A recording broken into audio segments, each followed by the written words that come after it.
I'm underage and Fisher is still with her. He knows she's underage right here. I'm surprised Candace is actually reading this. Yeah, me too. That's crazy, right? Yeah, this doesn't make sense. Well, today I'm going to offer you the most thorough accounting of the exact charges that face the Tate brothers and my belief of why they are going to beat these charges. Hi, I'm Nathan from MilkBarTv. Candace Owens recently did an interview with Andrew Tate, self-confessed pimp, who's facing criminal charges of rape and human trafficking. It appears that the blowback from this interview was so severe that she felt she needed to justify why she did it. Pretty much she finds herself defending 5 child predators in an attempt to take down one of Andrew Tate's victims. It's quite shocking and really quite unbelievable. But let's take a look. So who is Emma Gabby? First, I'll tell you who she is according to the Tate brothers, who is suing her in Palm Beach County, Florida. According to the Tate brothers, we're going to tell you who a human trafficking victim is by the 2 guys who have been charged with human trafficking this victim in Romania. So they're going to tell you who this victim is. According to them, again, if you want to take their word for it. We don't want to take their word for it. As we've already seen in previous videos that you've made, Milk Bar, Tate is a compulsive liar. Emma Gabby is a predator who has a long history of baiting men into sexual relationships for the specific purpose of destroying their lives. She has a chain of victims going back several years to when she was a minor. Oh, she said it. She was a minor. These are not guys who were 20 years old or 22 years old. These men are all into their mid-30s and above. Keith Fox was 57. Emma was 15. Dustin Milner was 35 years old. Emma was 17. Tyler Hensel was 35 years old. Emma was 17. Marlon Fisher was 34 years old. Emma was just 1 month out of her 16th birthday. She was 17. Joel Friedman was 39 years old. Emma was 17. So what we have here is a group of child predators, guys who are preying on young girls, saying, oh, woe is me, I was set up by this minor. That's what we have here. This is essentially Jeffrey Epstein saying, oh, I was having these underage girls come in and give me massages, but I didn't know they were under the age of 18.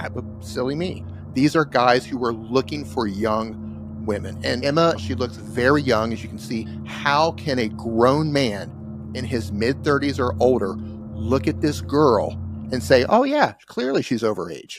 The responsibility is the adults to make sure that she's overage. So let's talk about the law in Florida regarding statutory rape and what this actually means. In Florida, anyone over the age of 24 cannot have sex with someone under the age of 18 years old, even if the person under the age of 18 years old lied about their age. Ignorance is not a defense. Even if they lied about their age, it is the responsibility of the adult to figure out the true age of the minor. This is the law. If you don't like the law, feel free to go and try to change the law. Before she ever met a Tate brother, Emma Gabby was a sex worker. She had her own Pornhub account, and she could be contacted via a sex hotline. Again, that is before she ever met a Tate brother. All right. In the actual Florida lawsuit, the only thing they mention is social media accounts, and they mention an OnlyFans account.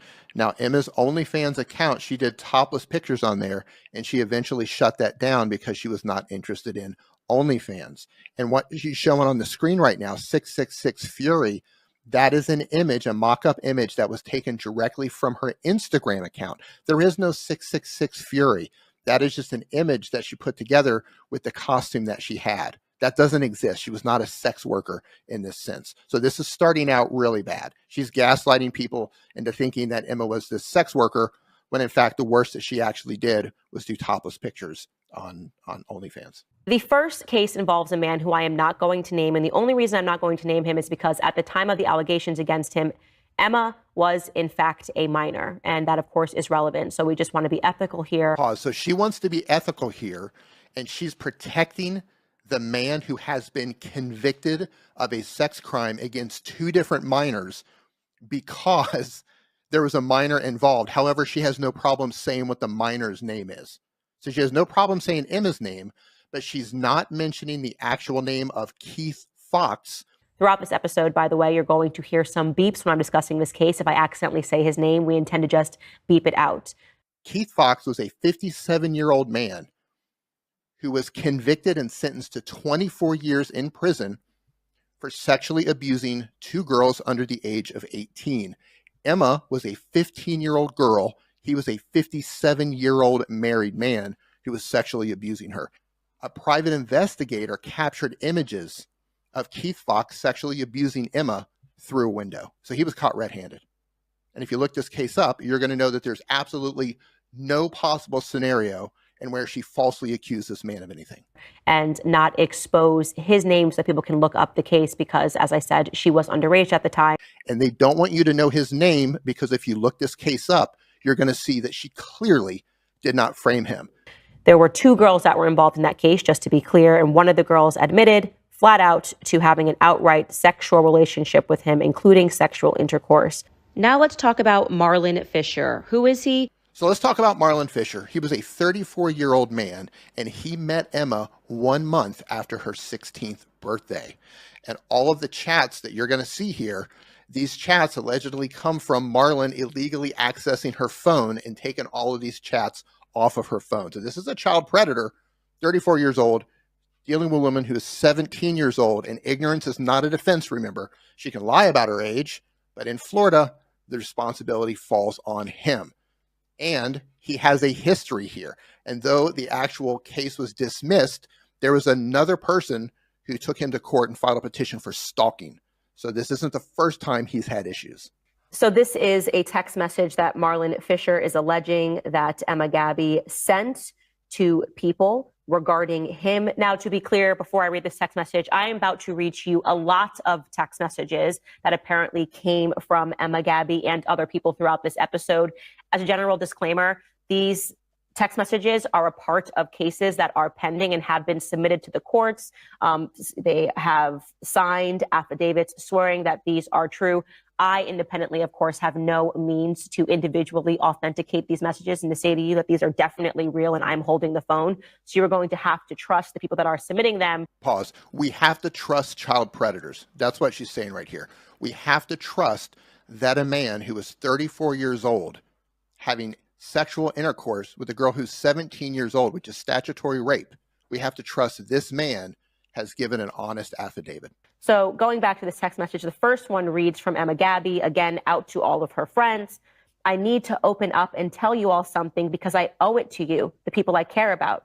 You have each moved me so much in my life that I am able to do it. I have a problem. I am a pathological liar. My life started in Kazakhstan, where I grew up in a loveless orphanage. We were picked up facing away from the caretakers, so we never developed love. I never learned how to hug, smile, kiss, touch, or be close to anybody. I was adopted by incredible people named Mona and Bill, who saved me from a life of abuse. I had a beautiful childhood because of them.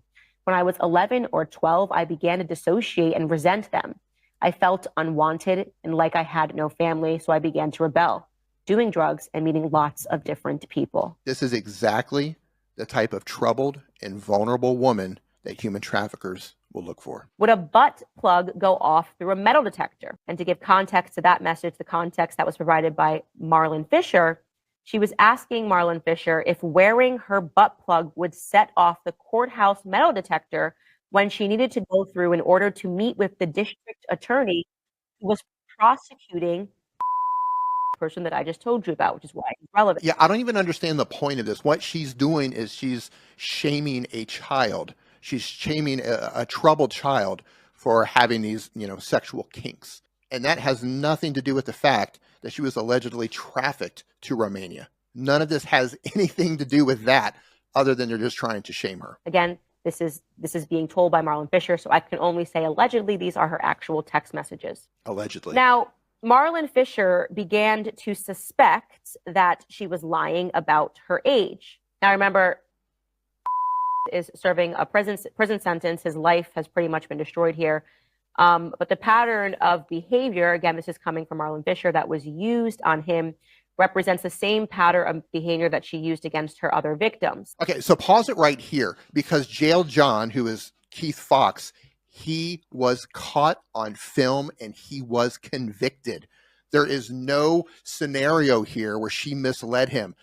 Ignorance is not a defense. That's why he was convicted and why he was actually sent to prison, because in Florida, that doesn't matter. She lied about her age. So what? It was your responsibility. That's why they convicted him and actually sent him to prison. Additionally, if Fisher once finds that, if he starts questioning her age, that's where you sever the relationship.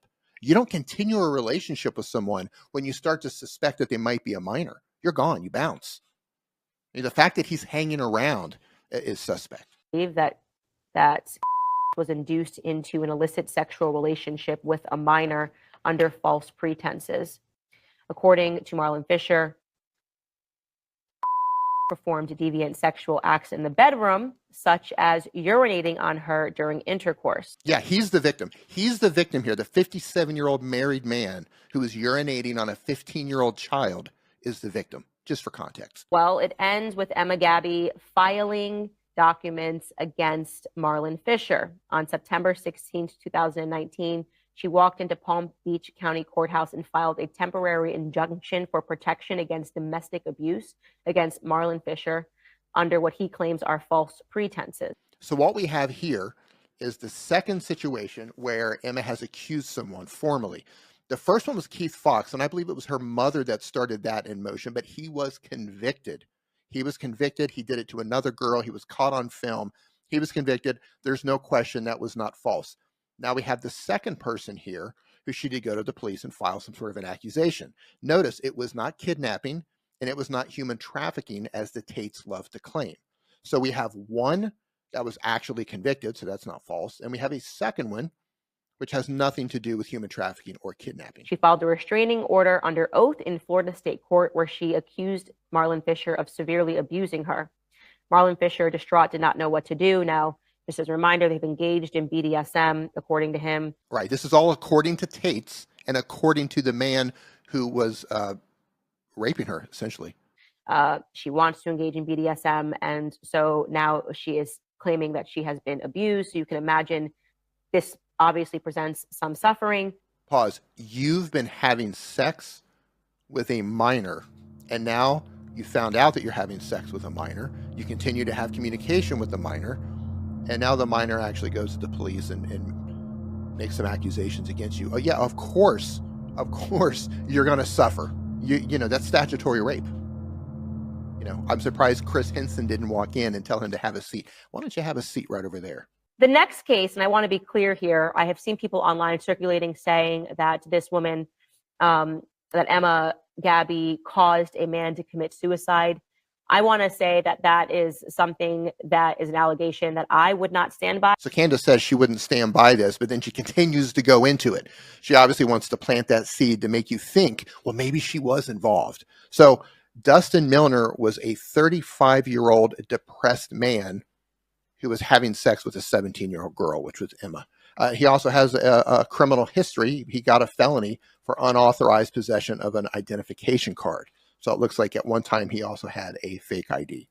So 35 years old with a 17-year-old. Now, according to the Florida lawsuit, there's no actual evidence that says that she's involved. They're basing it on the brother believing, his thought is, that she may have been involved. And I can understand where he might be coming from, where he's trying to make sense of the suicide and he wants to put the blame somewhere. So obviously he's going to place it with her, but there's no actual evidence that she was involved. So there is no evidence here that could back this up. She didn't tell him to kill himself. Okay, so she just said it. There's no evidence to back this up. Candace said that herself. And it's also important to understand there is no accusation here. She did not accuse him of trafficking, of kidnapping, or any particular crime. He unfortunately committed suicide.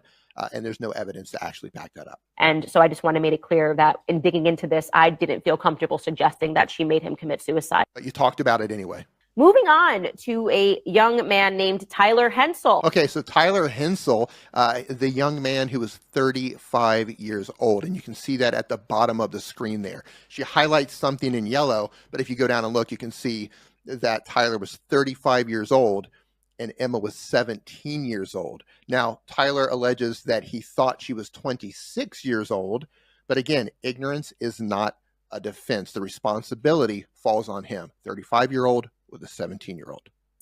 Indicating to Hensel like to Martin Fisher before him, that she was into BDSM and insisted on calling him daddy in the bedroom. At one point, when the two of them were alone, Gabby even jumped on top of Tyler Hensel, initiating sexual contact. Hensel, who was not into this kind of degrading behavior, often rejected her demands for more aggressive sexual conduct. But he still had sex with her, and there's no way, looking at her picture, are you going to think that she is 26 years old back when she's 17 years old? That's not going to happen. And I hate the fact that she keeps shaming her for her sexual kinks. That's not a crime. If you want to talk about sexual kinks, the Tate brothers are both on the record for choking women until they pass out. Now, again, this person, she never ends up filing anything against. Okay, pause. So there were no accusations made against Tyler Hensel. So now we have two of the men where there were no accusations made. One of the men was actually convicted. So we have one man where accusations were made, and it was not about human trafficking or kidnapping. So we have one man where she's made an accusation against. And technically speaking, he was 34, she was 17. That is statutory rape. So she would have been within her rights to actually make that complaint. Then we have the defamation of Joel Friedman, that she defamed a man named Joel Friedman. And this is an actual text message. How do we know about this defamation against Joel Friedman? All right, so Joel Friedman is a 39-year-old man. Again, Emma was 17 years old. And how did you learn about the defamation? Surprise, through Fisher, the child predator. And also Friedman had a history of drug abuse. He's actually been brought up on charges for drug abuse. One of the charges was possession of cocaine. Exchange between Marlon and Gabby. Gabby writes, "Can I message Joel to tell him that I have a boyfriend?" Marlon Fisher says, "As you clearly understand, nobody cares that you have a boyfriend, but if you'd like to tell him that he raped you, by all means." Emma says, "I'd like to not put our relationship at risk. I'll gladly tell him when I'm 18 and anybody else that happened with." So sweet you are. You're breaking up with me because I don't want to tell Joel that he raped me. One, I don't know if he would tell other people that I'm underage. I'm underage, and Fisher is still with her. And she doesn't want to ruin the relationship with Fisher. He knows she's underage right here. How can you say she set you up? You know she's underage, and you're continuing with this relationship. I'm surprised Candace is actually reading this. Yeah, me too. That's crazy, right? Yeah, this doesn't make sense. Marlon Fisher ended up actually confronting Friedman. You imagine your girlfriend tells you that she was raped by some other man. Pause. Your underage girlfriend tells you that she was raped by another man. Your underage girlfriend, when you were 34 years old, tells you that she was raped by another 39-year-old man. What is going on here? How is she saying this with a straight face? Well, eventually Marlon Fisher confronts Friedman over the rape allegation. Friedman, purports to be an innocent man, of course, denied those allegations. Friedman stated that they had a dating-type relationship, but were never intimate and shared the passion of music together. We're supposed to believe an underage girl is so sexually charged that she's into all of this crazy stuff and wanting to put butt plugs in and walk through court and get choked and all this BDSM. But with this one guy, there's no sexual relation whatsoever. Yeah, I have a hard time believing that. So that's really interesting. You see a person who has a pattern, these men that are coming out and making statements via an affidavit that about their relationship with her, about how she lied, about how she manipulated. But this pattern of speaking to one man about the last man and claiming that she's in a compromising situation is what these men are saying. Pause. Yeah, we need to go back on this because Candace has talked about 5 men here. And let's kind of put this in context with the Tate saying that she's accused 7 men of kidnapping or human trafficking. There's going to be another conversation as to whether women can go around and accuse 7, 8, 9, 10 people of kidnapping on repeat whenever they don't get the handbag they want. So this all began with a girl accusing us of kidnapping her, a girl we have the CCTV to prove was never kidnapped. Isn't it interesting that she's accused 7 other men of kidnapping her in her life? And so Keith Fox, he was convicted. There's no question. There was no false accusation there. Dustin Milner, there was no accusation. Tyler Hensel, there was no accusation. Marlon Fisher, there was an accusation, but to be fair, he would fall under statutory rape. He was 34, she was 17. And Joel Friedman, there was no formal accusation. It was Marlon Fisher who claims Emma told him that Joel raped her, but that's not a formal accusation. So at best, we have 2 accusations, and one of them was not formal. So I don't know where this whole she accused 7 men came from. That simply does not exist. Yeah, and there's 2 missing men. That's 5. Yeah. Yeah. She says that she's in a compromising situation and the other person's here to rescue her. She's telling Marlon that Tyler Hensel raped her. She's talking to this person. She's talking to Friedman and saying, oh, this other guy that I'm dealing with is raping me, or I'm in a compromising situation. This is her pattern of behavior before she ever meets a single Tate brother. Again, yeah, pause. Do these on. This is the pattern of behavior of a child. This is the pattern of behavior of a child who has been sexually abused by multiple men. And by men, I don't mean men who are 21 years old, men who are 39, 34, 35, and 57 years old. And that's just the ones we know about. So this is the pattern of a minor who's been sexually abused repeatedly by adults. And a pattern of behavior that's being put forth by the Tate brothers. Yeah. And the evidence is you have to trust these child predators. Right, right. Trust the child predators to tell you the truth. Trust the men who have been formally charged with human trafficking to tell you the truth.